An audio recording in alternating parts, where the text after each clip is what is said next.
Well, hi there. I thought I'd do a third video on the Lesharo work that I'm doing. Um, I've gotten to it's October now, and I've gotten to the swap of the motors. Behind me, right here, is the bad motor.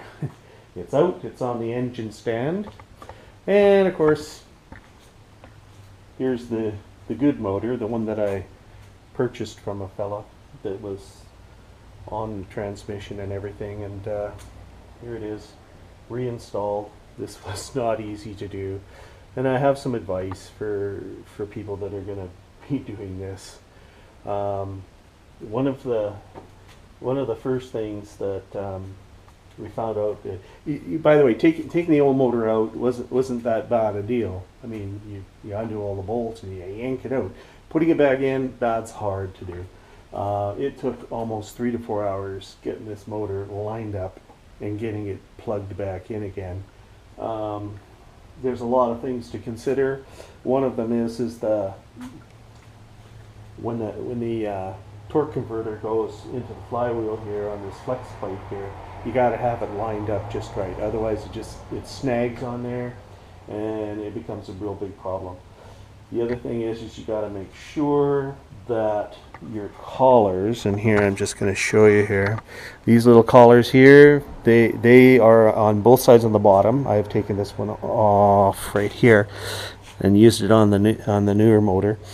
They have to be put in first, and then the motor tipped back, like just then up, and then the top bolts put in. Anyways, there's way too many bolts on this motor for mounting the motor on there, but so be it. And then there's these things here. We also discovered that it was a lot easier to wiggle this motor around inside the compartment there when these motor mounts were removed. So 3 bolts took the motor mounts off. Now normally you probably wouldn't do that because these motor mounts, I'm going to show you the rubber part of the motor mount.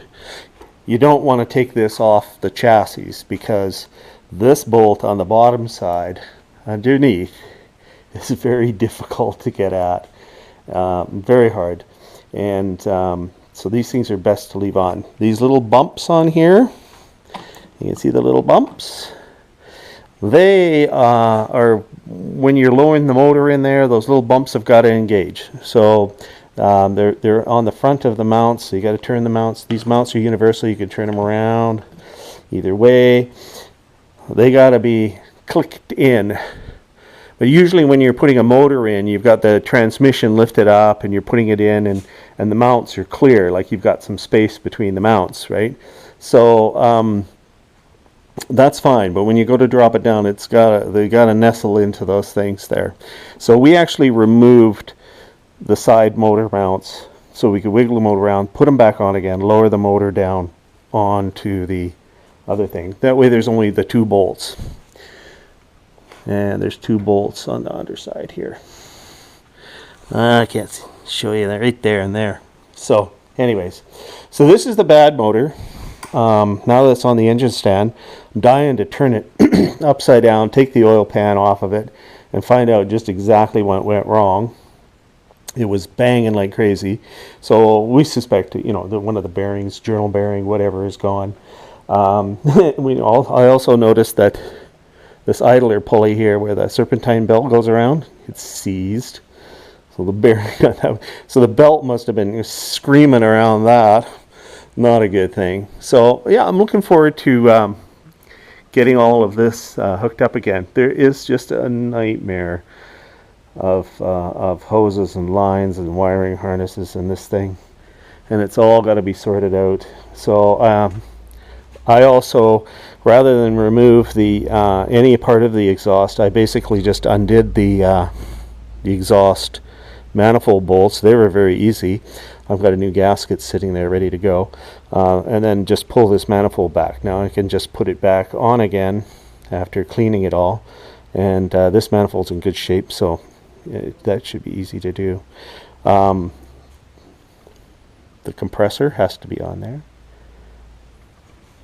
The power steering pump is right here. That can go back on there again. I've left the remote fuel filter in place, and I'll hook the hoses back up again. So yeah, there's a few things to do yet, but there's the motor in there now. This is a really big job. I mean, all this front came off the vehicle here. I'm going to put it all back on there again. Anyways, I don't recommend doing this just because the amount of labor that it takes. I've been at this for like a week, disconnecting things, having the two motors side by side in the shop here, comparing parts, swapping parts over, keeping track of things, you know. It's been quite trying, let's say that. It would have been almost easier, and I can see why people are doing this, is to just drop the whole freaking issue, wheels and all, you know, put the vehicle up on jack stands and drop the whole front end out and replace it with a whole new front end. I can see why people have been doing that. I tell you, if I have troubles with this, that's what's going to happen. Out comes the whole thing, because just pulling the motor in and out is really hard. It is.